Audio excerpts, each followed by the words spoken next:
stream. Might as well. Now prepare to experience the most outrageous man on radio.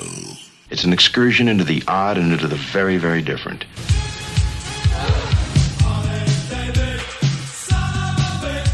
This is insane. Quality, quantity, and variety. ROCKFLUX. Let's get this show on the road.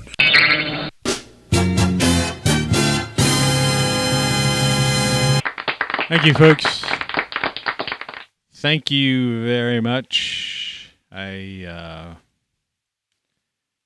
So pleased to have you with me once again, as always. Rise and shine, sleepyhead. It's a brand new day.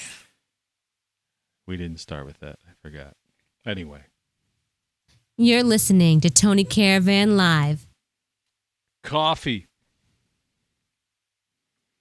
I had 4 prunes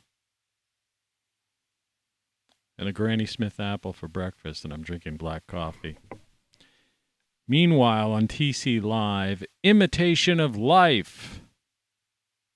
I could have put that in a speech bubble now that I think about it, because I do have those. That's what behind my set looks like in the daytime. And I'll be honest with you, I was messing around. I was going to do an entire show in like Snapchat,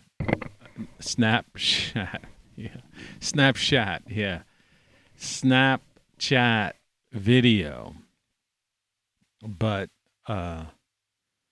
despite the fact that I have 16 gigabytes of DRAM, you know, like a quad-core processor, and the recommended video, you know, card. But there's 2 other things you need, like, you know, like gamer type of cards or processors, video processing, that it was sluggish. So the best I was able to do is what you're seeing, is to do some short, is to take literally some snapshots, and record some videos, but the audio was out of sync. It was just like, and it was just totally messing with my processor. In fact, for some reason, my CPU is up to like 9.3, just jumping. Just because I probably had that program installed in the background or something like that. I don't know. Very, very weird. Anyway. Hello. Hello. Hello. Hello. Hello. Hello. Hello. So, the title of this show is Metaverse, Schmeta-Verse. Experience real life, and the first opening chat is, do you know what it's like to be really real? Really? And of course, that's the chat I put up. And here we say imitation of life. Meanwhile, on TC Live. Now, the thing is,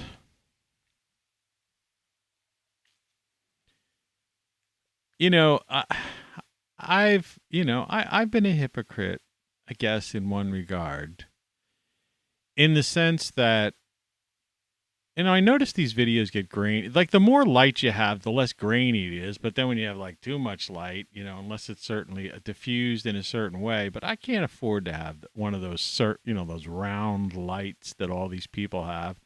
And if you look up in the upper corner, you see as I do this, you see how that like changes the sky and stuff. It's weird. So, I'll try to give as much light as possible so that it looks less grainy. But basically, since none of you blokes have purchased any of my clothes, Great Solar stuff, or any of that stuff, or donated, there's the link down below my PayPal. You could donate a couple of hundred, bub. You Bitcoin millionaires, What's it to you? I think you could donate Bitcoin through PayPal. Just don't send me more than $9,000, $9,000 or $10,000, so it's under the IRS radar.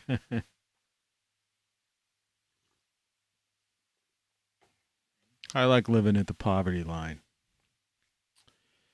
Yeah. So, yeah, I thought this will be a good, jumping off point. Good place to start. We know the media and politicians are puppets, so, they are not real.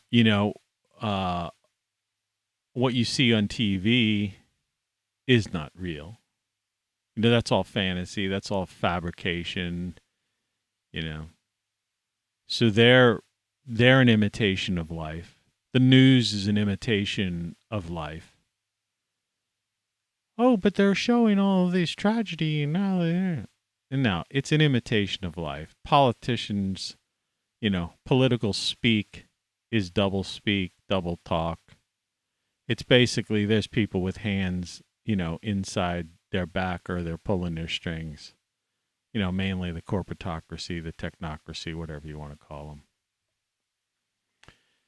them. Just to get it started. It's hypocrisy for profit. These people are the great pretenders, like that. Just remember that Jackson Browne song, The Great Pretender. Yeah. It's an imitation of life. And, I was thinking, so like in the realistic, like, well, I guess in the realistic terms, but I mean, just to deal with this, in the obvious way, but I don't really, this isn't really a discussion necessarily that's that going to be that obvious, that, in a sense of, I think we're going to delve deeper and look at this, in the depths, right, of its, true meaning and repercussions on humanity. And by that I mean this metaverse, this imitation of life. And I've spoken about this on several occasions, and this will be a continuation of that in a flow of consciousness. Though I have to admit, and you've got to admit that this this Snapchat, what it's capable of doing is pretty amazing. The effects and and it's no wonder that this computer, my Mac, so I would need a newer Mac with a more powerful chip in order to basically do a show using those types of effects. And, but to think that this getup that I'm talking to you from is basically about a $2,500, machine, not counting the software I've purchased and whatnot. So in other words, it's more expensive than the low-end new Mac, Studio, whatever, that would easily be able to have the processing power with that new chip. Even if I wasn't using the Ultra chip, just using like the Max or whatever it is,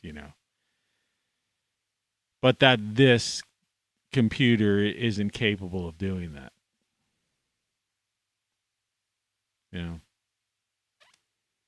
It should be able to like up the clock speed or do something. Like, how you used to be able to, I don't know, but maybe you wouldn't know this, but you used to be able to take like a portion of your memory, especially with this solid state memory, that this one has, the SSD stuff. There's some SSD in here that you were able to like even put more power, use that like to boost your, RAM, so to speak.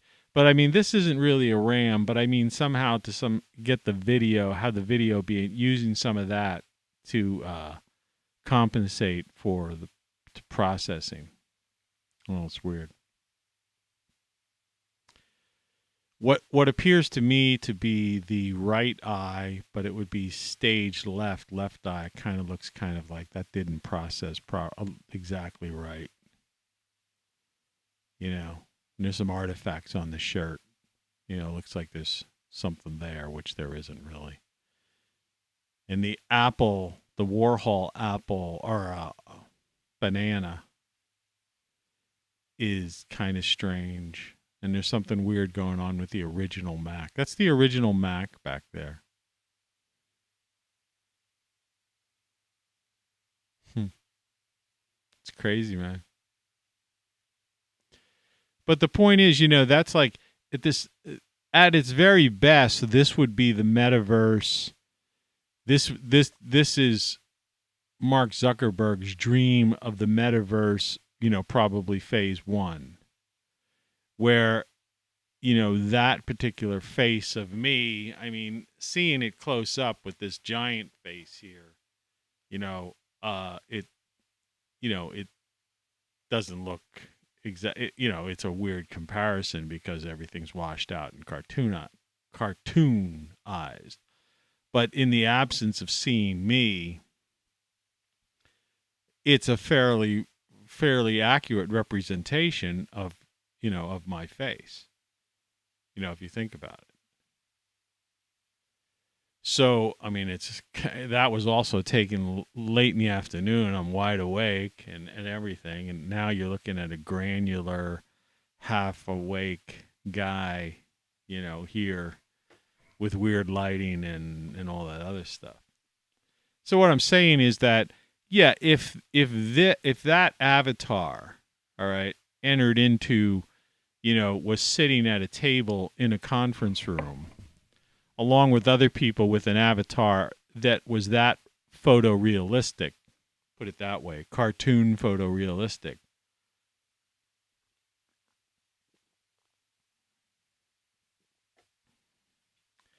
I drink this coffee so fast, but I don't know. What can I say? Got my EBT today. Not as much as I thought I was supposed to get. I don't know what's going on with that, man. So I'll give you a quick update on things for those of you who are regular fans. So this is just a little bit of... You're listening to Tony Caravan Live. We'll go through some of the basics. The cat, I used the litter box. Okay, it ate some food last night. Obviously, it must have drank some water. Or it's getting the moisture from the food, which I'm adding water to its cans of food. I'll be giving it some more medicine after this show in a couple hours. I don't know. I can't say he's really putting on weight necessarily. That's the main thing, is that I've got to make sure that while his digestive system seems to be working, we want to make sure that food is getting... It's not just going through him. It's, in other words, that's good. That's a good sign, but that it's being digested and the proper vitamins and minerals, whatever, are being taken out of it, and that he's got to start bulking up a little bit, muscle wise and body, what do they call it? BMI, body mass index or something like that. I don't know. But he does seem he's able to jump and walk, not with the greatest of ease, on flying trapeze. So, I guess it's a matter of just, hoping for the best with that we keep, that there's more, there's been some positive movement and that it continues in that direction. So that's about that. Now, as far as Weekend weather. Like I say, as you know, I'm in the mid-Atlantic states. So the weather's, the forecast, the outlook here is just really kind of wintry, grim. It's currently 45 degrees outside. There's like a 50% chance of a thunderstorm today, which means it's probably going to rain at some point. The Echo device, voice assistant, the one I have up in my bedroom, said it was probably going to rain at 7 o'clock. I go to bed around 7 o'clock. I mean, it's the only way I think of it. It's 4:28 a.m. Eastern time on the 25th of March. So I've been up for about an hour and a half taking care of the cat, cleaning up some things, making the coffee and getting the graphics ready for the show and stuff. Takes about an hour and a half sometimes. So, you go to bed at 7, you wake up at 3. That's, basically that's how you get 8 hours of sleep. And of course I was woke up in the middle of the night by the cat once or twice. So it's, I didn't have a full night of sleep, but close to it. So like I say, my luck, it always rains when I'm in bed at night. But what can I do? Like I say, you got to like be true. Like I was saying yesterday from that movie, The Stand, the struggle of life, you have to accept the struggle of life, and you have to be able to stand strong and be yourself, be true to yourself, be true to the things you believe in and your principles. And it's okay to be emotional. It's okay to break down and cry, right? It's okay to allow things to get to you, because they will. It's like in the grieving process and things of that nature. Loss, grief, being overwhelmed, all of those things. Those are human emotions. It's part of life and the struggle of life. So sometimes weighs us down. I don't want to sound too preachy here, but the idea is that it's okay that happens, and it happens to us. I mean, it's not okay to dwell in that. You have to pick yourself up off the ground, and then you have to, move forward. And what I've found is in the depths of my, I was going to say depression, but, really not so much clinical depression, but, we can be depressed without being, necessarily clinically depressed, needing to, necessarily needing some kind of pharmaceutical, to pull us out of it. I mean, if you do need that, go see a, psychiatrist or ask your doctor. But the idea is that, we all get depressed sometimes about things, but you have to, and even through that is you got to fight through it, because life is a struggle to life. It's a struggle. It's a beautiful life. It's a beautiful world, and we have all these senses. Those of us who are full use of all of our faculties, not everyone has them. They struggle more than those of us who do. But the idea is you don't expect drastic change overnight or in the same day or instantly or within an hour. Sometimes you could be knocked down for a day, a week, and sometimes in grieving process, it could take a couple of weeks to really get back on your feet and be able to be like somewhat, clear-headed enough to think right and that sort of thing.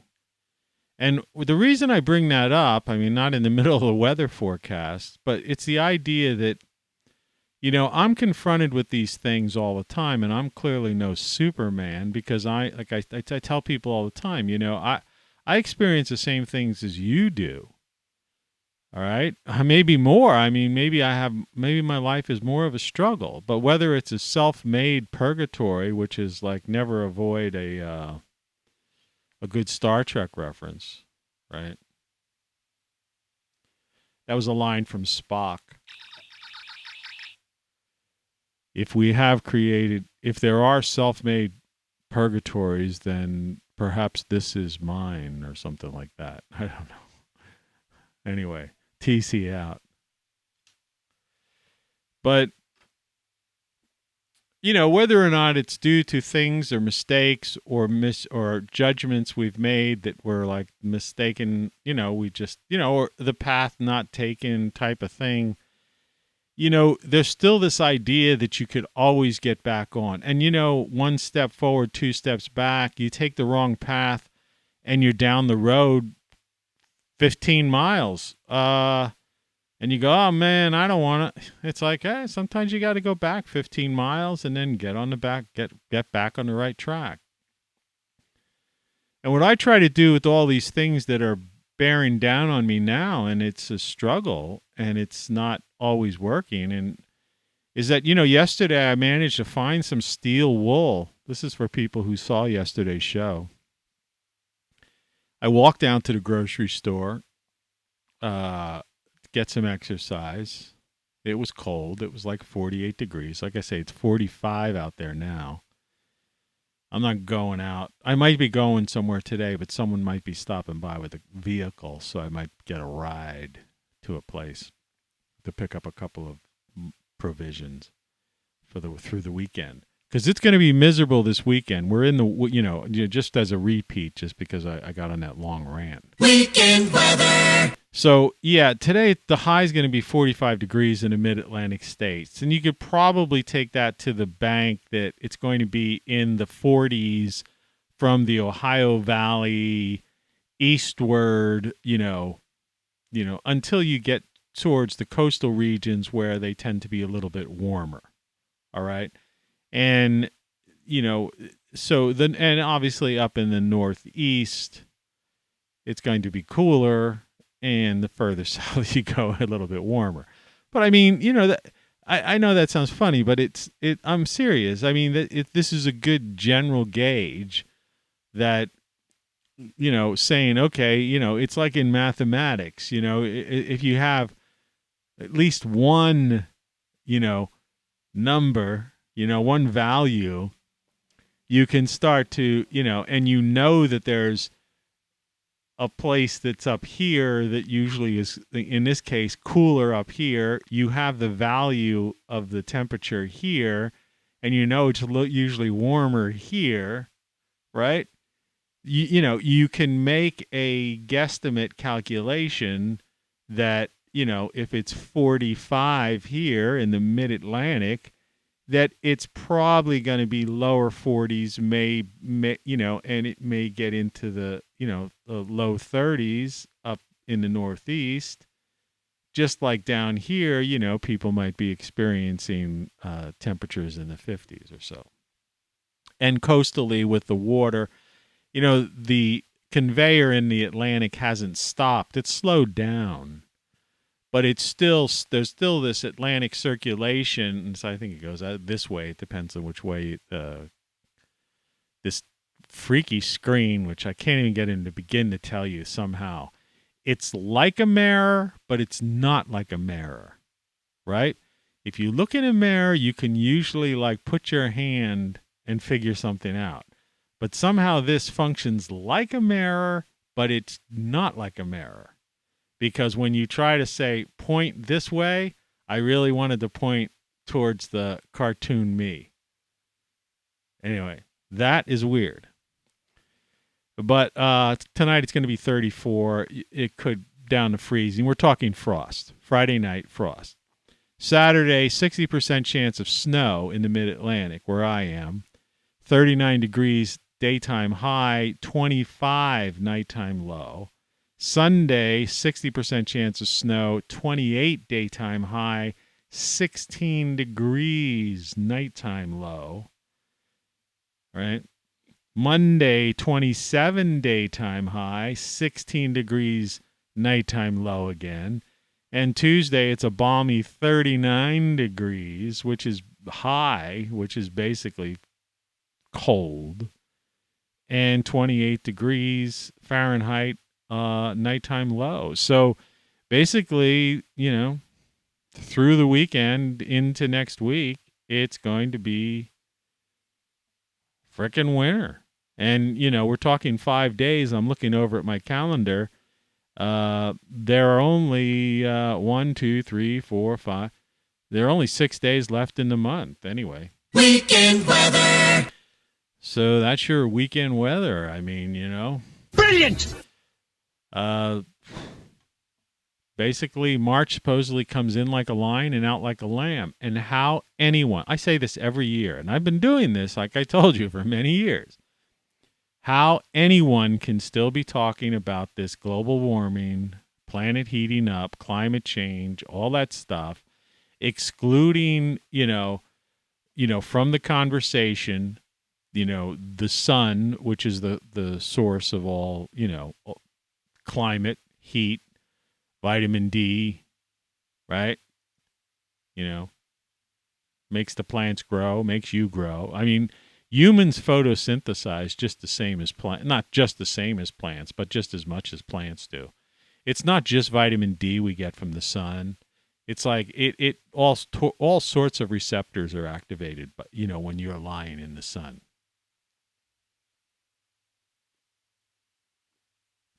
But in any event, so yeah, this is just another year, in my logbook, which I've been keeping a diary of sorts. I have a book of ideas here which I keep, but I also have one of these. It's in with my seeds, and that particular book is basically weather and planting, when I plant something, what the temperature was, whether it snowed, whether it froze, whether whatever. And I'm telling you. So I don't know where these people get it, and that's why I keep trying to tell you that, this is imitation life. The media and politicians, they're not real. They're simply not real. They're on TV, right? They're visual representations, they're avatars that are, produced as much as a movie, or, well, in the case of television news, it's TV characters. They're not much different than cartoon me here, imitation of life. Which brings us back to the metaverse, And like I say, yeah, it would be nice if I guess we could sit in a room together. Like I say, I'm the first one to tell you that, speaking of, realities of life, I get lonely, right? I live alone with a cat. I'm struggling through things. And, yeah, it would be nice, even to be in a, have an avatar appear, instead of FaceTime, which nobody seems to want to do, right? They're afraid of their looks or something. I don't know. It's like, hey, you look the way you look. And sometimes you don't look the way you look, and people understand that. It's like my face right now. This is I do not look like this in the mirror. For some reason, my face seems a little bit like, it's the way the lighting is, like there's a thing. See, I've been a photographer, not a professional photographer, but I guess I've taken professional photos, in my advertising days, because I've had photo shoots at my old advertising agency. But I've been a cinematographer in a sense of my filmmaking days, in which I've gotten behind the camera, and I have an understanding of lighting effects, and how to light people. Particularly how, my thing, trying to make women look beautiful. I always tried to make the women characters, always tried to bring out the best qualities in their face and body, or whatever I was shooting in a scene. And the reality is, there's two secrets. I might as well give them to you. I mean, not that anybody's watching. I mean, of 0, 0, 0 across the board right now, but somebody watching this in the future, is that the best way to light someone most realistically, and even to improve their vision, the vision, not their eyesight vision, but their visage, I guess I should have said, is light from above. And if, like, say, a woman was wearing a tank top or something with her shoulders showing, is to backlight that a bit. So, like, light from above, and then light from the back. And of course you want a warmer light on the front. Otherwise, when you have light like this, which is basically shooting from underneath, it's going to, like, create, what you're creating. Now, I don't care, right? Like I said, that cartoon thing is closer to the the form of my face than actually what you're seeing now, which appears almost round. I don't know if that's because of the microphone, because of the hat, way I'm wearing this hat's rounded. But anyway, it's just a little tip for future cinematographers out there, or somebody who's trying to take pictures. You want to make your wife, girlfriend, or a character in a video you're shooting look better. Just lighting from above, and if it's something, if you want to highlight their complexion, their then back put a little backlight on their shoulders or something like that, and you'll find that will improve the skin, as long as you've got, and then have like diffused lighting on the front. Hey, it's me. How you doing, man? Like I said, I don't know. I'm like a couple sips of coffee into this. I probably could put an eye drop in my right eye. That's some chronic thing I have. I think I've got some kind of, it's a benign tumor in my sinuses. I think that may be causing that. Something weird that appeared on that CT scan of my head that time. It was one of those things that said in some cases, for unknown reasons, ibuprofen had shrunk it. People who had taken ibuprofen had shrunk it. But having had like I had 3 kidney procedures, so to speak, to get some kidney stones out. But that I understand ibuprofen is not really good for the kidney or liver. And like I said, checked with your doctor. There's been some new guidance on the aspirin a day thing. That I've recently saw that. Don't take my word. I'm not a medical professional, but ask your doctor about that if they've read those latest papers on that from the American Heart Association or whoever it is. It might be just American Medical Association. I don't know who it was, but there's new guidance on that too.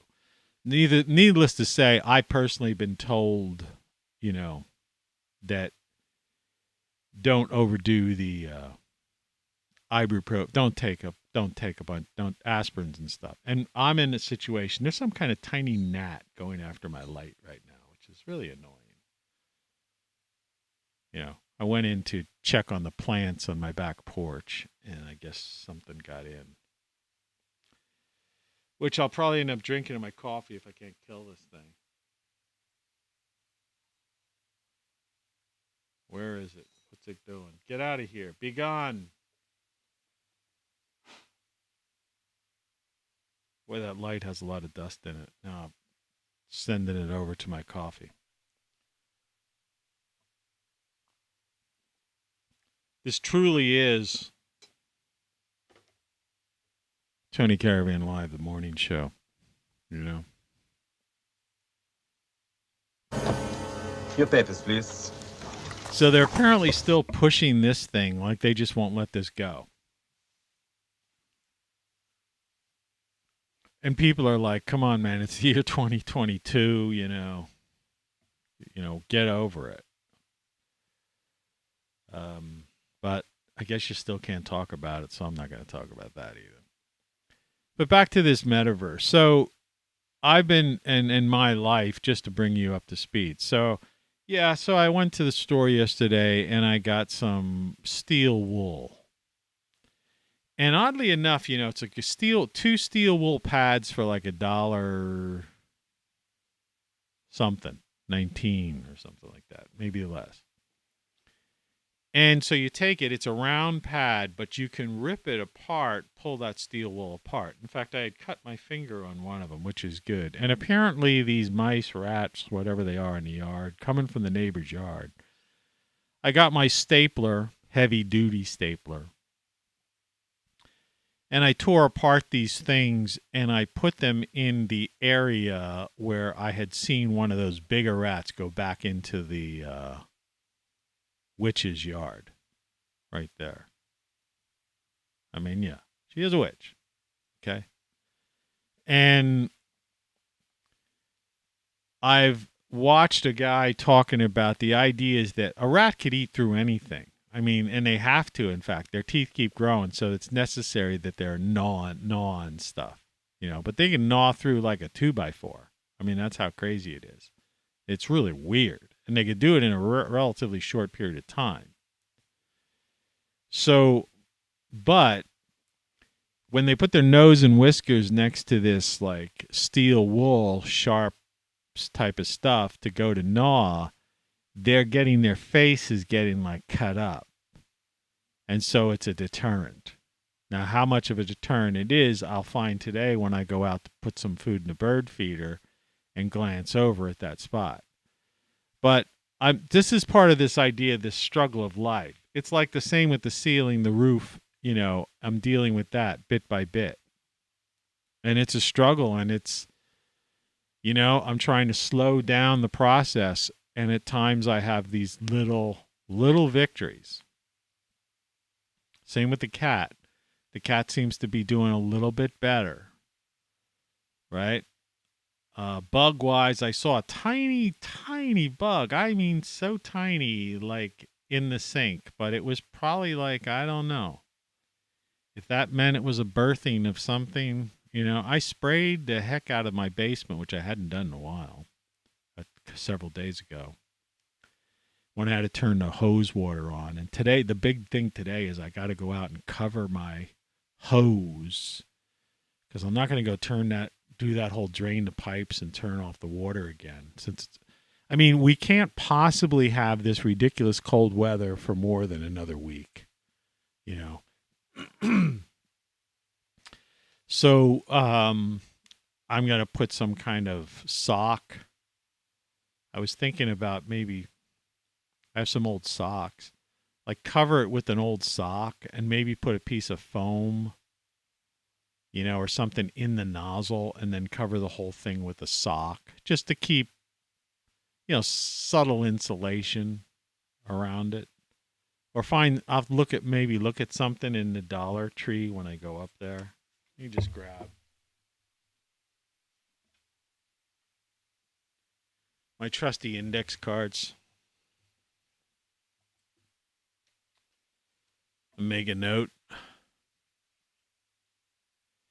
I could just wrap like one of these Dollar Tree towels around it and tie it with some hemp. So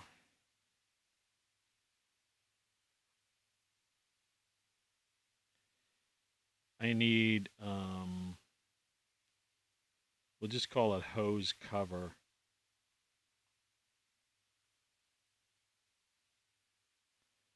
That's for sure. As I don't want to have a pipe break, because it looks like I probably am going to have my hot water heater fixed.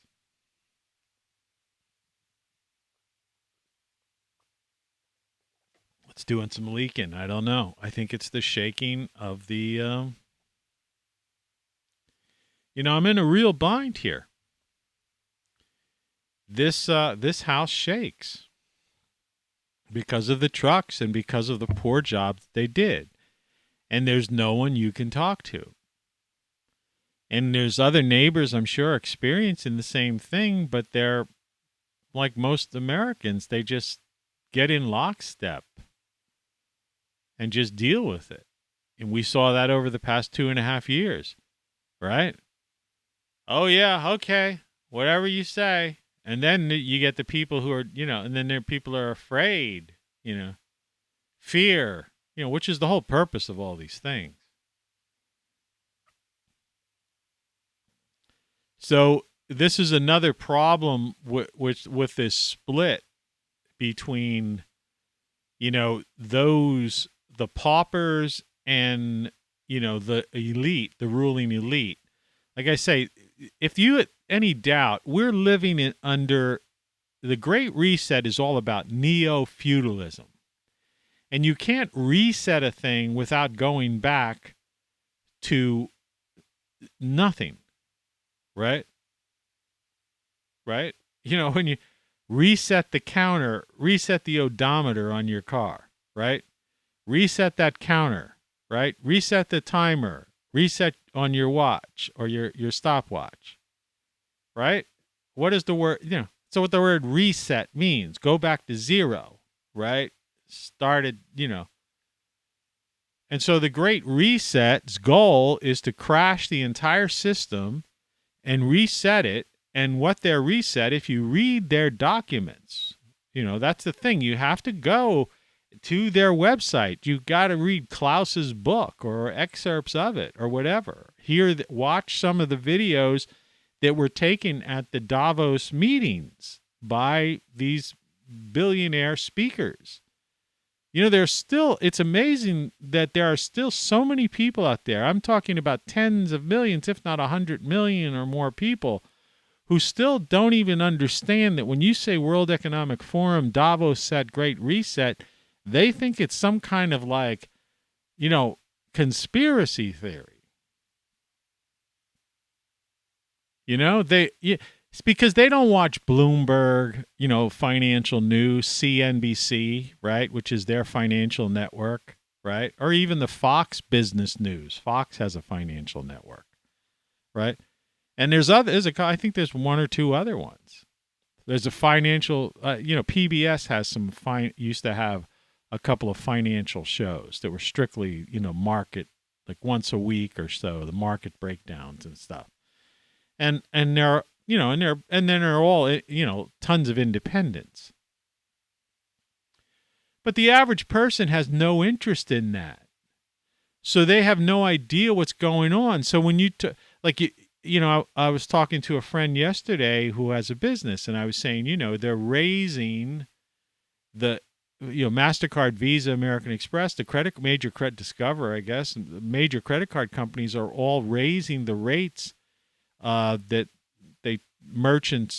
they charge merchants per transaction beginning next month, April, which is only a week away or so. And, and it's like he didn't get anything in the mail about that and stuff, but I've been aware of it because the only things that I pay attention to are the financials. Because not that I'm invested, it's the follow the money idea. When you live in a corporatocracy, that's another part that people don't understand. And when they hear me say that, they go, "Oh, that's conspiracy." It's like, no, you don't understand. All right. The marionettes are the media and politicians. Yeah, but who's pulling their strings? The corporatocracy. Some people call it the technocracy, but that's not accurate because there are elements of that aren't necessarily, tech is a part of everything, but the corporatocracy is big tech, so that would be your technocracy. It's big pharma, which uses tech, but still, is still producing, physical things, chemistry, right? It's big ag, which is basically uses technology in farming, but is basically organically producing stuff, whether or not they're messing with genetically modifying it or not. It's the financial networks, which financial industry, which is everything from the Federal Reserve to real estate market, currency markets, the Wall Street, right? All types of, creative investments, gold, silver, even nickel. And of course, the war-profiteers, the military contractors, right? And then there's you can get into, you could split hairs and say, well, big pharma, what about big med, because big, the medical industry. The reason they want to say, take out your gallbladder, because they make $40,000 or $80,000 on the operation. They don't want to have something and say, here's a diet, or here's some pills that can dissolve. These things we know what they're made of, either cholesterol or bilirubin, right? The two types of stones, a specific chemical makeup, right? Or that we want to maybe go back to the idea of using some kind of sonic thing where we can, blast them apart, the way they blasted a stone that I had in the kidney. Anyway, I don't get off on that. part. But anyway, it's the corporatocracy, the money, right? The business, the business of what you call government. The business of countries today are corporatocracies. And over top of them is the World Economic Forum, which is an organized crime syndicate. And a syndicate is basically a collection. So what used to be nation states are now corporatocracies under this organized crime syndicate. And by the way, Ukraine was always a corrupt country, corrupt as they come. They don't deserve people who live there don't deserve to be bombed. But you just need to understand there's more to that story than meets the eye. All right? And what the hell are they doing with all those biolabs in there? All right? Which have been confirmed. But anyway, so this is what I'm trying to get at. You have to understand this. This isn't a joke. This isn't some conspiracy theory. These people are, and half of those people are just, they don't know. And like I say, what's the difference between this marionette, this puppet, holding the puppet, which is you, the media and politicians being marionettes of this corporatocracy, and this imitation of life image of me, or this avatar, or the metaverse? Right? And the whole thing, like I try to tell you, is hypocrisy for profit. And you have to understand that. It's all pretense. But these people pretend to have some kind of moral standards. But they don't act accordingly. So everything is an imitation of life. And that's what the metaverse is. And so there's elements of these things that are very enticing to us and enticing to me as well.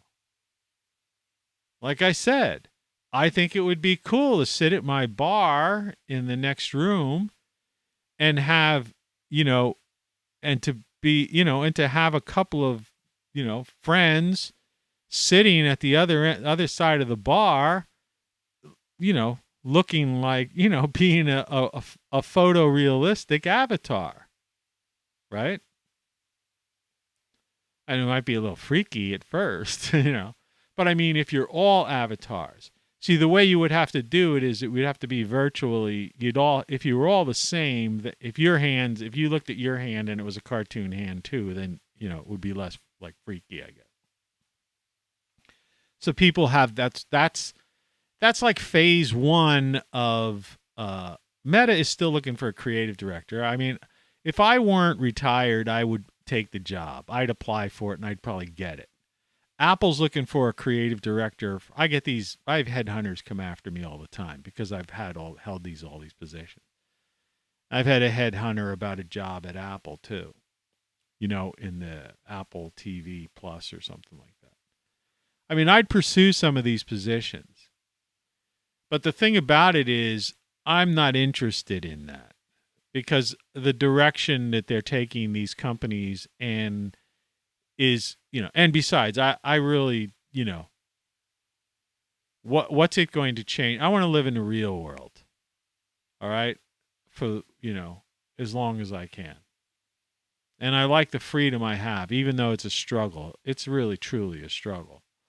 But it's a struggle. It's a struggle a cross I'm willing to bear, put it that way. But, you have to look at this metaverse thing and say, okay, so if phase one metaverse is what you're seeing on the screen, that would be it. Because, I mean, what they have now is a joke. You see those, like, little squishy, it's like Casper the Friendly Ghost type of avatars. I mean, it's a joke, right? When the technology, like I had this thing working and I wish I could show you some of the video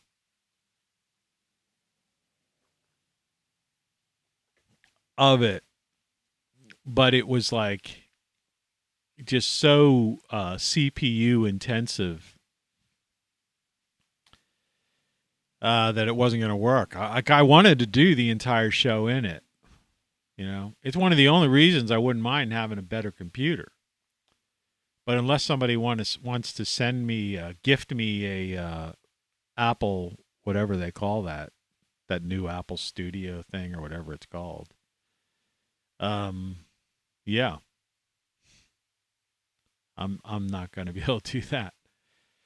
But so that would be phase 1, and then phase 2 would be the obvious, would be a holographic, like you see in so many sci-fi movies. So you would physically be, you would holographically be present, so the real you would be there. Phase 1 is what you're seeing on the screen, right over here.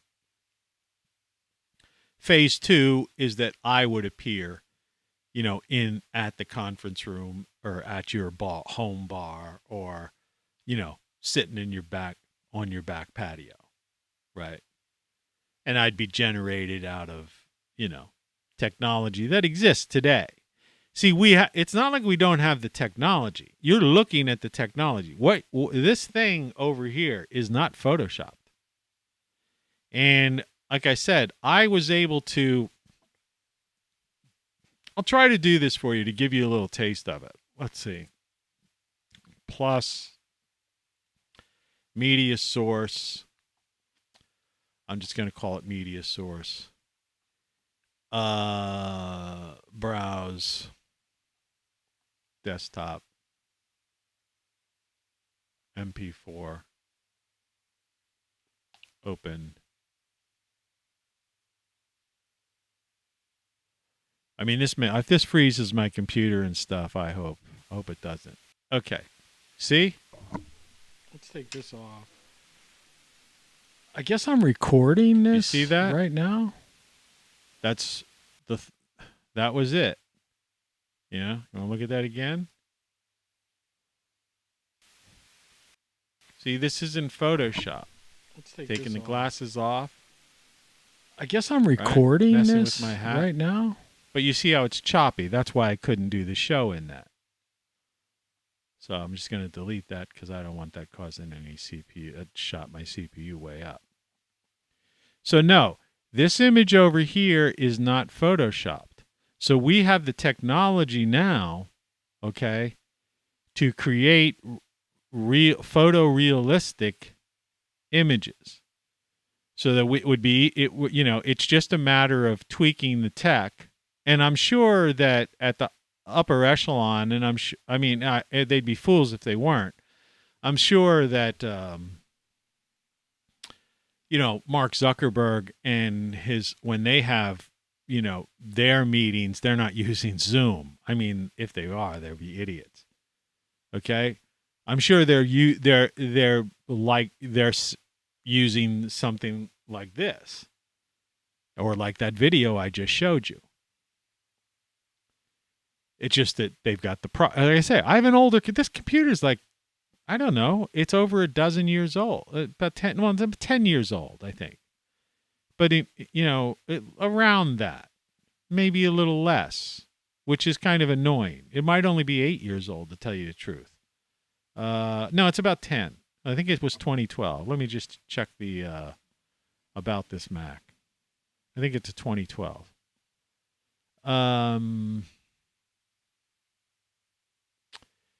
Yeah, late 2012. And it's funny when you go check that, it jumps your just checking on that. So it's 10 years old. All right.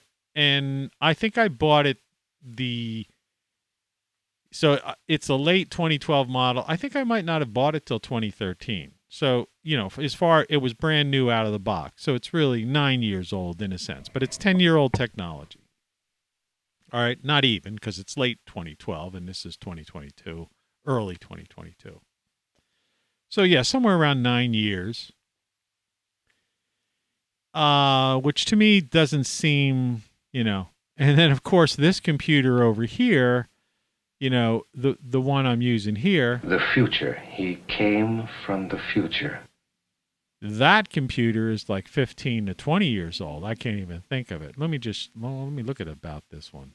I don't know if they put the age of the processors on in those days.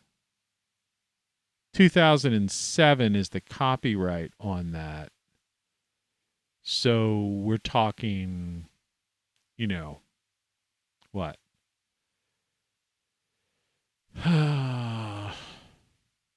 12, 15, yeah, I was right, 15 years, roughly 15 years old. Now that one starts up faster, works better. I was half tempted to try the Snapchat on there, but I don't think, I'd have to put in a video card. I don't have the RAM on that one. But it works fine. So you could imagine using these MX Ultra chips or comparable PC related chips, like I was talking the other day about how they're sandwiching these chips together and connecting them in different ways so that they're low power usage but high processing power, like low wattage, high processing. So I would imagine, one would imagine that when they have executive meetings and they're on different parts of the country or different parts of the world, they're sitting in a conference room and they're looking really photorealistic, like this or even better. So that would be phase one of the metaverse, right? You go in. It's not. And then phase two, video game realistic, right? But then phase two would be high-end video game realistic characters where some of them really look like they're, almost people. And then the final phase would be, almost as if you were really there, right? But it would be at that point, like I said, you're talking holographic almost or something like that. The technology exists that we could do that. It's just that you would have to be in a room, where that could be done, at least at this point in history. See, I don't know if mankind's really going to survive long enough to see this tech through. That's why the whole transhumanism movement is like ridiculous. And you have to remember, just because people are billionaires, it's like Elon Musk and his dreams of Mars colonization and stuff. I mean, just because he's a brilliant engineer, and he truly is, and a billionaire, one of the richest men in the world, doesn't necessarily mean that he, that everything he says, because this is that problem people have with politicians and the media. Like I say, it's this whole, the concept. They don't understand that, like, people in the media and politicians are marionettes. And they have this idea, oh wow, you're a senator. Oh, you're the main anchor on the nightly news. Wow, I'm kind of getting nervous talking to you. You're the president of the United States. No, you're just some guy. Particularly this guy's like the head of an organized crime family.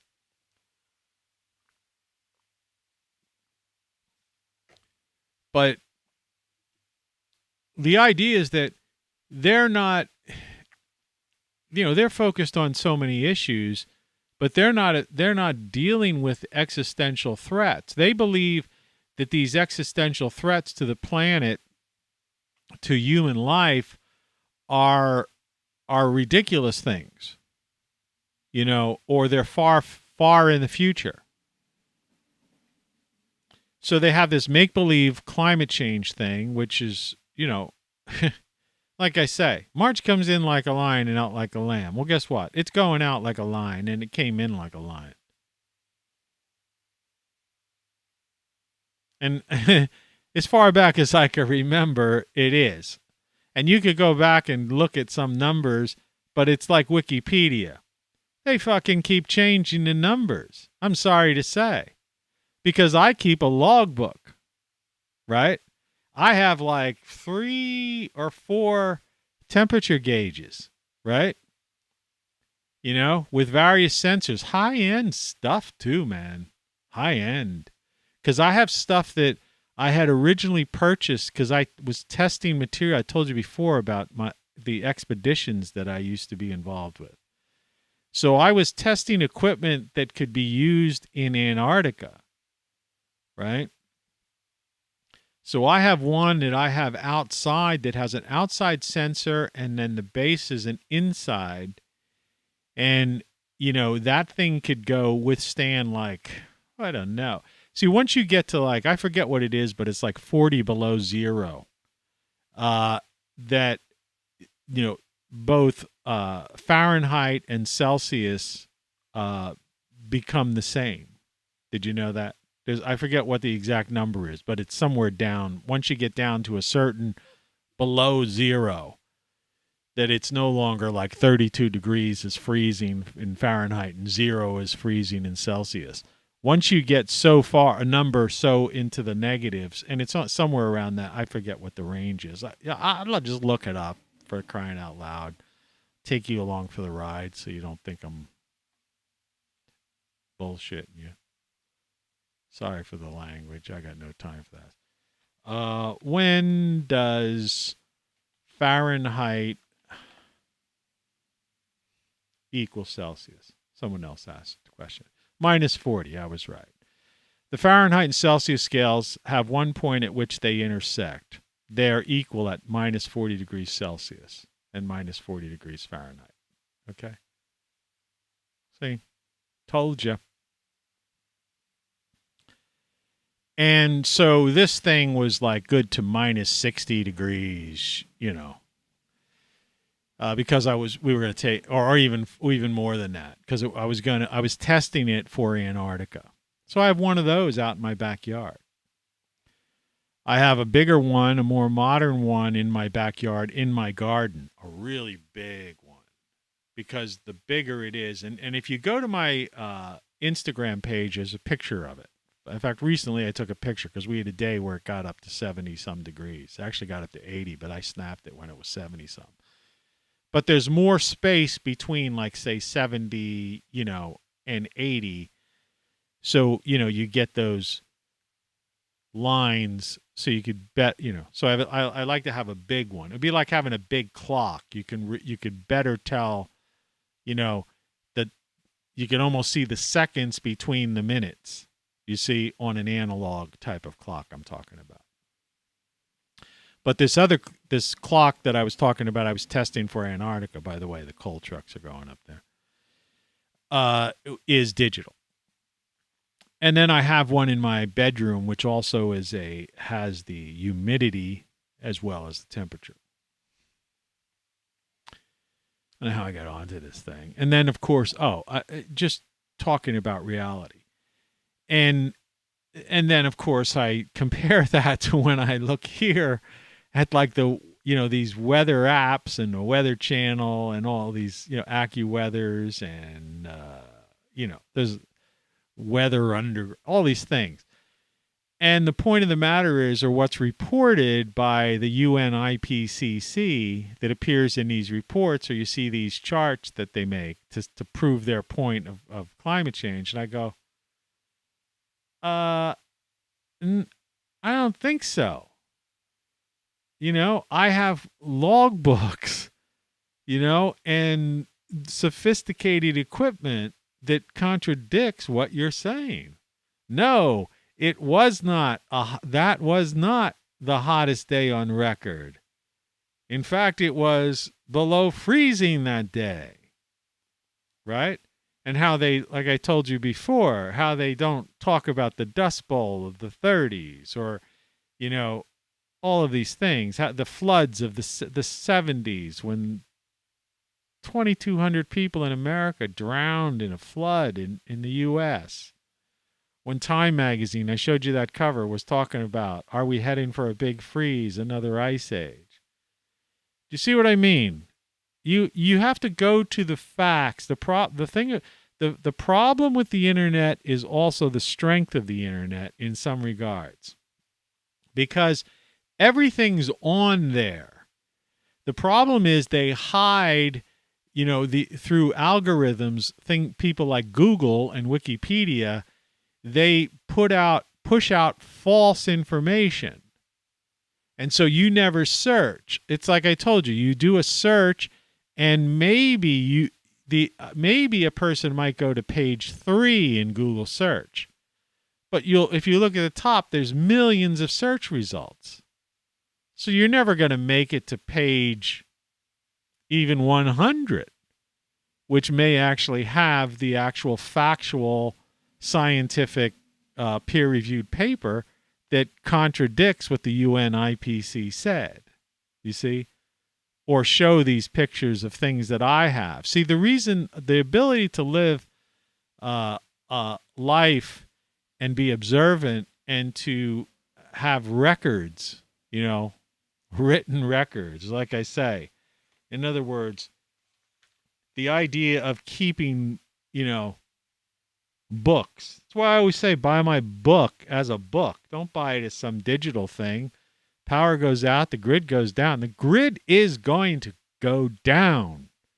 They're not fixing it. There's too many wires. There's too many miles of wires. It's unfixable. There are going to be serious sewage problems. Unfortunately, gas explosions, right? People without water for long periods of times, flooding in thoroughfares and stuff.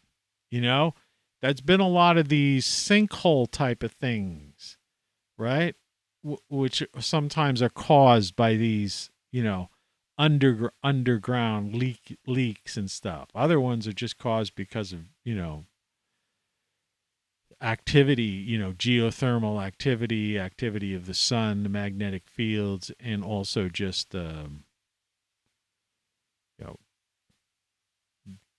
generally we shouldn't have built in that area. It's like everything else. They don't. Whoever the engineers were didn't really investigate the ground in which they decided that they were going to have this way. It's like this street. This street wasn't meant to have those coal truck traffic. So what do? I already pay a plumber once because the shaking opened up a pipe. I fortunately was able to get most of my furnace fixed, repaired. Gas furnace, no less. Gas, man. Gas pipe shaking. What if it opens up and there's a pilot light flame there? Poof, the house. All that's left are toothpicks. You ever see when a house blows up? It's toothpicks when a gas furnace blows up, right? They don't get covered much, but they happen almost every week. Right? That's another thing. Hide. You got to do research on that. But now it looks like this shaking is shaking up my hot water heater. And I don't know what it's doing to the wiring. And I blame it for half the problems with my roof. Right? I mean, I'm sitting in a chair in my back bedroom where I have my TV mounted on the wall. Right? And that's in the afternoon, I'll watch YouTube and stuff like that, that's my thing. And trucks are going up and my chair's shaking. The whole house is shaking. It didn't shake last year before they started digging up these pipes. And in other words, this major contracting company, major contracting company, it would be the envy of any kind of other contracting companies. I mean, their staging area alone is like huge. They have every device, for like in skid steers and all these other kinds of things, front end loaders and bulldozers and all that stuff. All the attachments, if you know anything about that. They have every possible attachment lined up within their fenced in area. I mean, they have the equipment. They have a tool trailer that I've seen opened up, every frickin' tool under the sun. Dump trucks, mounds of gravel, mounds of, they have everything, you could imagine. Everything. It's like if you cannot stump them. Anyone could say anything you wanted, they have. So it's there. They have 2 trailers that I guess are executive trailers, I guess where their foreman and their management, whatever, where they have their plans laid out and, blueprints or street layouts, whatever. Total, what you would call professional, in quotes, operation. And they don't know what the hell they're doing. One spot they dug up 4 times. Most spots on this street last year, over the last year and a half, actually, almost 2 years, they dug up 3 times. In front of my house, they dug up one spot 3 times. I showed pictures of it. They have like one of these saw things that saws through like streets. It's like the saw is bigger than, it's a 4-foot saw, you know, to saw through concrete. I mean, it's concrete or, you know, or whatever, macadam or whatever you call it, whatever they make a street out of, you know. And yeah, but they don't know what they're doing. And they even had a steamroller the one time, but I guess they didn't know how to use the steamroller. They didn't put the right packing down or something. So these trucks come up and they're simply not aware of it. See, it's 5:24 a.m. and there's giant coal trucks coming up. But by 6 or so, that, you know, that like, that's reduced. And then when they have the flags out, right, if they're working on one side of the road or something during the daytime, well, then these trucks are just coming down at like 15 miles an hour, just leisurely, you know. So they don't know the difference between these barrel-assing sick trucks, you know, the trucks are returning from the power plant empty, right, and just like stuck at the flag, and they're just driving around, you know. They don't see, you know, and no one's bothered to tell them that at 5 o'clock in the morning, these trucks filled, who knows how many tons. You think about a full giant, like, coal truck. I mean, and these are the oversized coal trucks too. You see them. I mean, that's why I have this thing up here. And they come up at 60 miles an hour.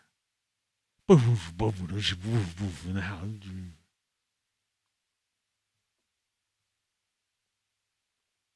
then later in the day, you know, I guess there's like another round of them and my house is shaking. But I don't know. Like I say, it's like people here, they just don't care. I'm wasting my time talking about this. But let's get back into this thing. Well, so here's the thing. So you have this Schmeta-Verse, right? We have the technology to do it. All right. We know it's probably being done by, you know, the upper echelon of Meta, formerly Facebook. And that they've invested billions of dollars, so the technology's there. And whether or not they have the people, I mean, they're still advertising for a creative director in certain positions. So I don't know. Maybe they don't have the people that know how to do it. I don't know. It's like I question Google and YouTube Studios, the people writing the code for this thing, that there are so many flaws in it that is just in the year 2022, and knowing how many people, employees they actually have, that it just is mind-boggling, the flaws in YouTube, right? And the flaws in Google search. And I'm not talking about the pay-to-play and the algorithms that intentionally hold things back. No, I'm talking about the general things, the flaws in general, for you know, in other words, for things that are just, you know, harmless, that they don't care about. Someone searching for a plumber or something like that. It's just not, it's messed up. Okay. So one has to wonder about that too. There are still 11 million unfilled jobs. I noticed on a, some government site, yesterday, I believe it was. Yesterday, might have been yesterday morning, when I was perusing to YouTube to find something. 11 million are unfilled. And last year there were like 10.5 or something. In other words, so it's gone up, you know, 500,000. It's not like these jobs are being filled. But a couple million immigrants came in, but they're unskilled and uneducated. And they're in for, like I say, they're in for the big surprise, you know. I mean, let's just do it because we like to do it. People, you sit there, you're in for one big surprise. People, you sit there, you're in for one big surprise. People, you sit there, you're in for one big surprise. I mean, it's the truth. People just don't get it. They're going to be in for a big surprise. And that's the same with these people coming over the border. Everything seems fine. It's a midterm election year. You know, everybody's pretending inflation's only 7.9%. Friend of mine has a small car. Costs $60 to fill a car up. $60. You know? I think I figured out that the average car somewhere, she must have had some gas in there. It's like 72, probably around 72. Depending on where you are, it could be anywhere from, I guess, 60 to, you know, California, it could be 100 or something. But that's one fill up. So imagine if you're commuting to work or if you have to fill up once a week. You know, so you're talking about anywhere from $250 to $500 or more a month in gas just for your car. So imagine somebody's paying, might be, you know, is a $500 car payment, you know, if someone buys a new car, and somewhere around in the 500 range or a little less. And then you get car insurance. You imagine the cost of a vehicle. Do you understand? This hasn't really sunk into people yet. And this is like, the inflation isn't going down. And food prices are up, like I said. And I'm not going to get into the breakdown of it again, but, you know, in many cases, close to doubled, but at least inflation is minimum 25, but it's in many instances, prices have doubled.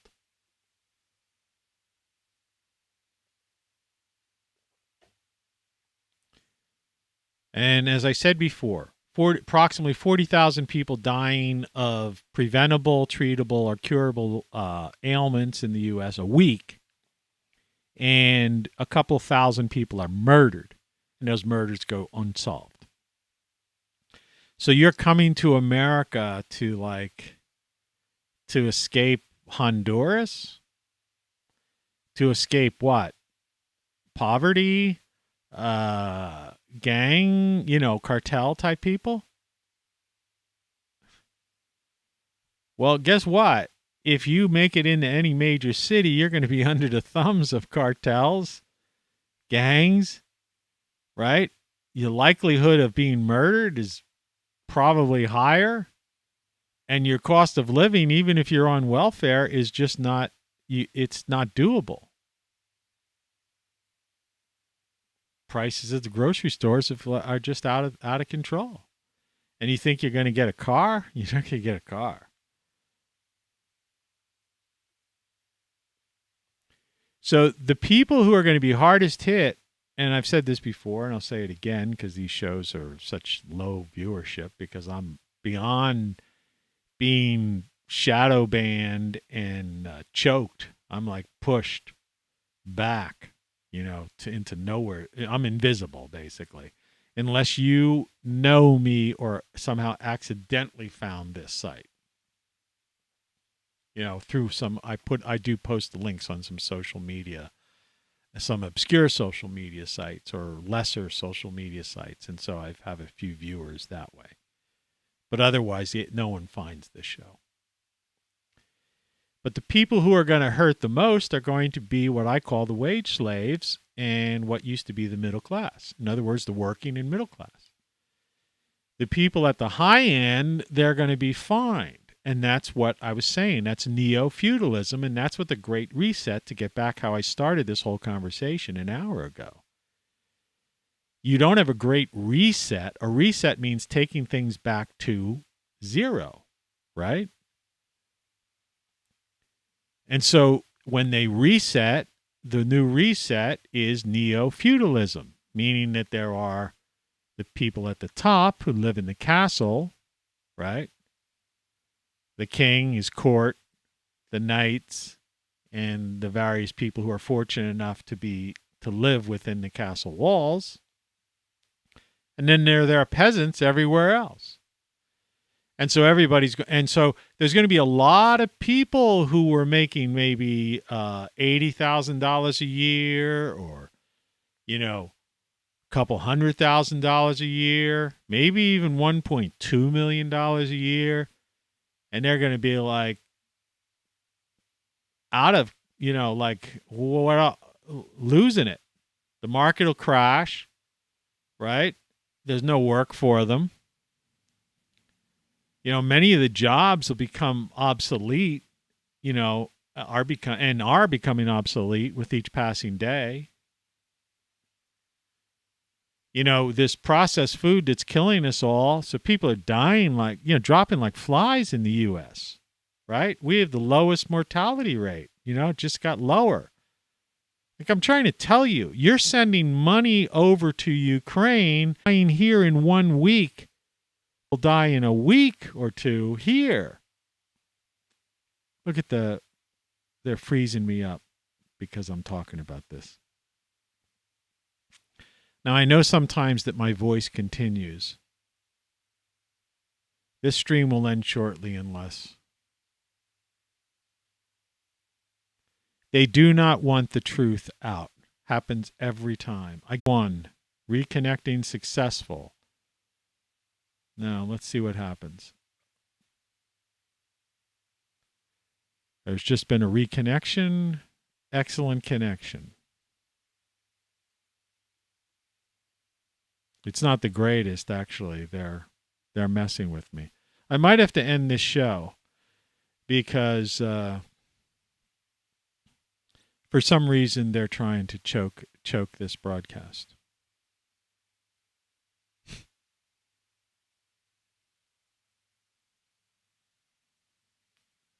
Yeah. I mean, as of now, my numbers are showing decent numbers. Okay. I'll continue for a little while. But that was weird, and you will have noticed that if you're still with us, and if it stays. Well, everything I said on this broadcast was absolutely true and is taken from government statistics, government websites, .gov websites. So what they can do, like I told you, terms of service work both ways. So they don't have the right to ban me. They have no grounds because I'm speaking the truth, right? Verifiable truth, as they call it. What do they have? Fact checkers, that fact checkers can prove. So they would have no justification to stop, to ban me. All right? Okay. But they can play their algorithmic games, choke me and shadow ban me and do that sort of thing. And that's what they do. So they make you invisible, a non-person. But technically, that I'm protected under their own terms of service because I'm not doing anything wrong, and everything I'm saying is factual and can be verified and fact-checked from a government website.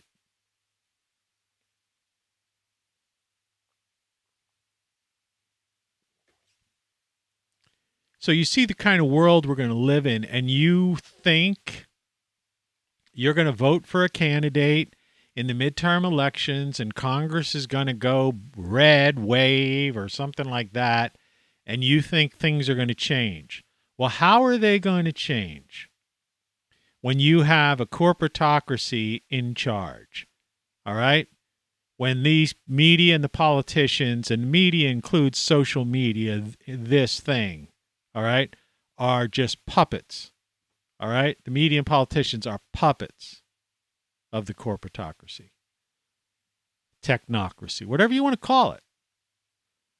Right? That when there are millions and millions of bureaucrats who are bought into this thing. And if they're not bought into it, I told you this before, they don't want to lose their house. They don't want to lose their SUV. They don't want to not be able to pay their kids' college or, or go on that vacation they love to go on. Right? So they go along with it. It's like the teachers. They want to retire. They want with a pension, the teachers union. So they go along with it. Some are downright cruel and are into pushing this crazy stuff. They drank the Kool-Aid and they're just warping the minds of children, indoctrinating, conditioning, right? Just like the media with the propaganda. Some people are out there and they're all into the propaganda and the lies and the deception. Other people just want to keep that $10 million job or multi-million-dollar job. Why would you want to throw it away and tell the truth? And that's how I started this show. Be true to yourself. Make a stand. And people don't do that today. And that's real life. Experience real life. And that's why I wouldn't take a job working for one of these companies that, I could get 6 figures from or more. I don't want that. I'm not going to sell my soul for what? Technology, furniture, and a view somewhere. I already had that. I had a penthouse, top floor penthouse in New York City and had the view of the cityscape. I lived in Malibu and had the view of the Pacific Ocean, watched the sunset from my hot tub. All right? I lived in Capitol Hill and was able to walk down the lawn, walk to the Smithsonian, I lived in Center City, Philly. I actually worked not too far from like the Liberty Bell, Old Town,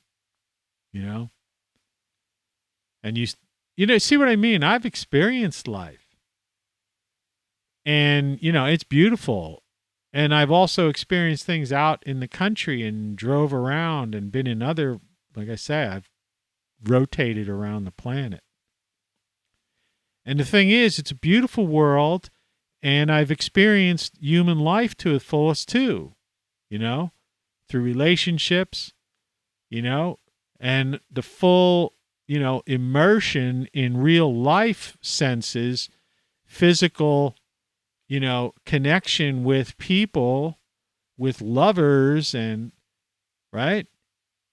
And watch and seeing the beauty of nature, hearing great music, creating music, being in bands, writing my own music, writing books, reading, tasting good foods, right?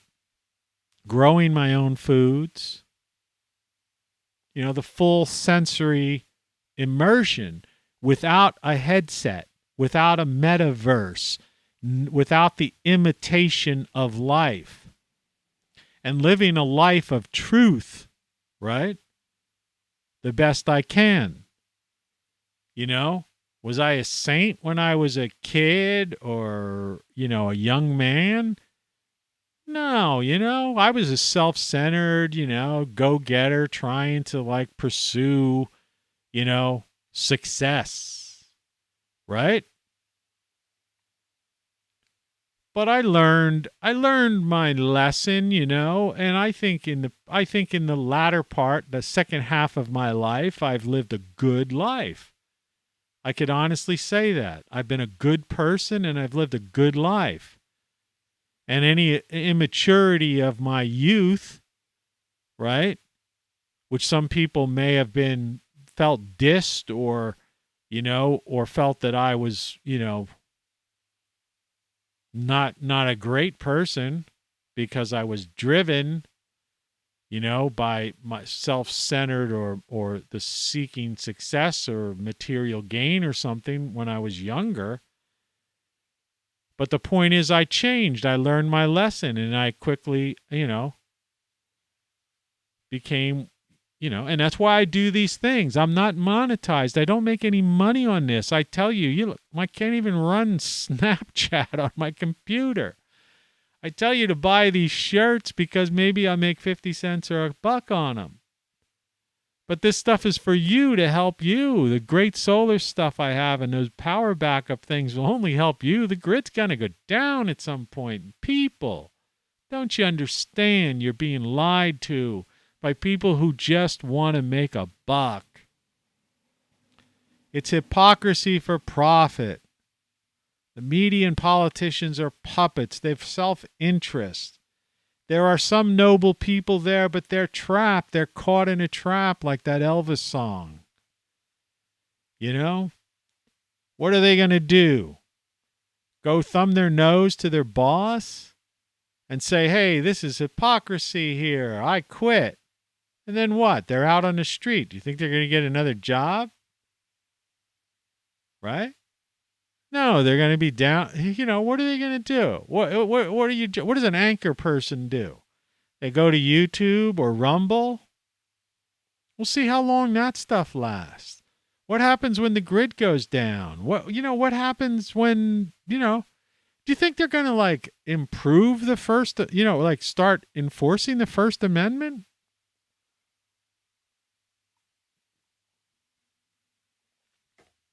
Forget about the cult of personality of politicians. Forget about team red, team blue. Nothing changed. You already had it. Team red was already in charge for 4 years, and they got beaten down.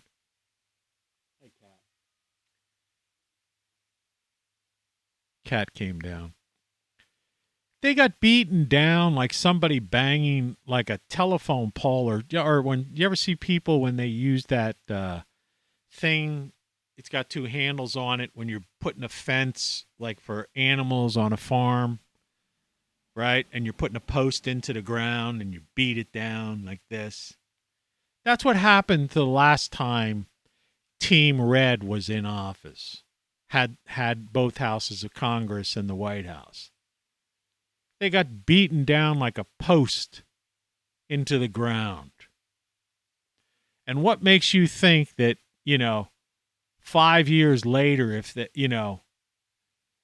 they were to take the White House in Congress again, it's going to be any different? No, it's not. If anything, the Great Reset and the bureaucracy, the tentacles of the corporatocracy are more intertwined into every aspect of life.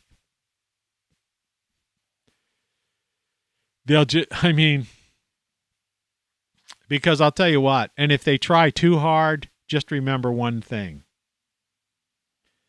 This is what will happen. Because the people, the powers that be, the corporatocracy, you don't mess with them. Because that's what they do. All right? So it's all fantasy. And what you need to do is focus on your own life and your quality of life while we have it. Because this country is the former United States. Western civilization has fallen. All right? You need to get yourself in the safest possible place and live and find a community, find people you get along with, experience life in real terms, the real senses. Forget this imitation of life. Forget this technocracy. Forget the metaverse. Metaverse, Schmeta-Verse. All right? It was a beautiful idea, but it's been too corrupted, and it's run by the wrong people have seized power. All right? This empire has fallen. Do you think there was a day when you were living in Rome or Greece, right? Or even Great Britain or Spain, right? When suddenly these former empires, right? Do you think there was some day where people said, "Oh, one day we've got the biggest navy in the world and we're colonizing the world, we're whatever. It's over." No. There were people like me saying, "Hey man, this house of cards has fallen down." But nobody listened. They looked at him as lunatics. Maybe in those days they put him in chains and put him in, some place with a bucket, if they were lucky enough, chain him to a wall and put him in some stone basement. And then maybe some, weird psychopath tortured them every now and then and threw a bucket of water on them once a week. This empire's falling, okay? Western civilization has fallen. If you can't see that, you're delusional. You're in a dream world. And if you can't see that the infrastructure of this country is beyond repair, that the grid is beyond repair, that the sewer systems, the water systems, the gas lines are beyond repair, if you don't understand that the whole northern half of this country needs fossil fuels to heat it in the wintertime, and that the whole southern part of this country needs fossil fuels to cool it in the summertime. Because the buildings they've built, and with the aging population that we've had over the past so many years, and all these buildings, they've just keep putting up a new one every couple of months. They're all built with HVAC systems. They're not built. They need to have electricity powering them. And only natural gas, particularly in the South, only fossil fuels are going to be able to generate that much power, the BTUs, to cool those places so that those elderly people in those buildings can live. I know that firsthand. I have a mother who's lives down south, and it's like the building she's in, her apartment unit, it's an HVAC system, and that has to be turned on. It's not she opens the windows, it's like you can't breathe. Those buildings weren't architecturally designed to have airflow and things like that. You can't survive with a fan. That's why when they have those heat waves, even in places like Philadelphia, people, elderly people die and they have a fan, and they find them on a chair and there's a fan next to them, but it's not enough. These skyscrapers, these buildings are just not designed the way they designed buildings 100 years ago. Just like I say with the storm shutters and things like that. Now they put shutters on the side of the windows as an architectural feature, not as a functional thing to prevent a storm from breaking the window, right? They rebuild houses in Tornado Alley out of 2x4 sticks or those little thin metal aluminum, fake 2x4s or metal, aluminum things, or they, just rebuild another mobile home park there, and it's in Tornado Alley, and a couple of years later it gets blown apart. It's like a Vegas roulette game, Russian roulette, because the outcome is death in many cases, unfortunately.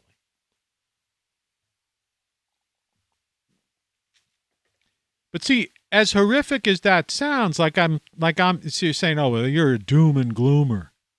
No. Just find a place to live, an inexpensive house, reasonable house, a clean house, a nice house, in a decent place. You can find these places, right? Or if you have a place, live within your budget. Get my book. Use that thing I have in here, for crying out loud, wherever the hell it is. Hey, kitty. What are you doing?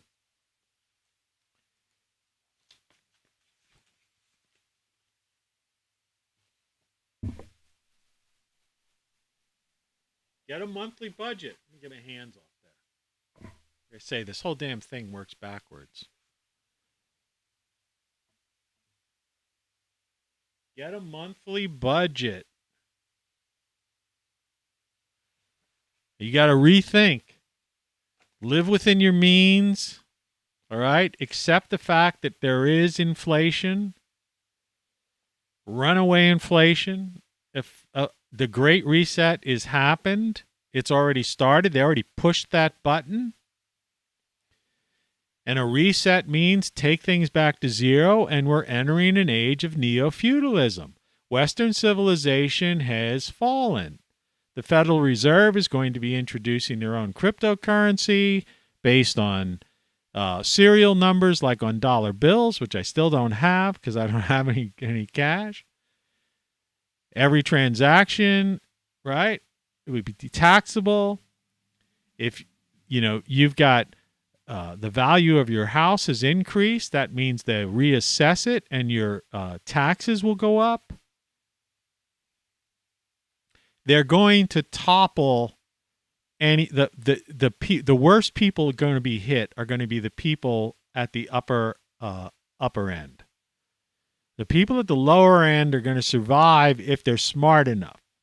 Now, there's a lot of people in the lower end on welfare and stuff. Like I say, I see them. They get their EBT card, their equivalent food stamps for you who don't know what I'm talking about. And they just buy frozen foods and junk foods, bags of chips, and cases of soda, right? Yeah, well, those people, they're not going to be doing too well. They're going to be the ones who are doing the, the opportunistic looting, the smash and grabs, and stuff like that.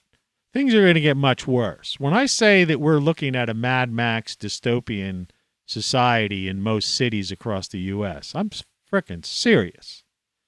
When I'm telling you that the grid is too old and that we have a reactive, not a proactive, we should have been like fixing this in the 80s, 40 years ago.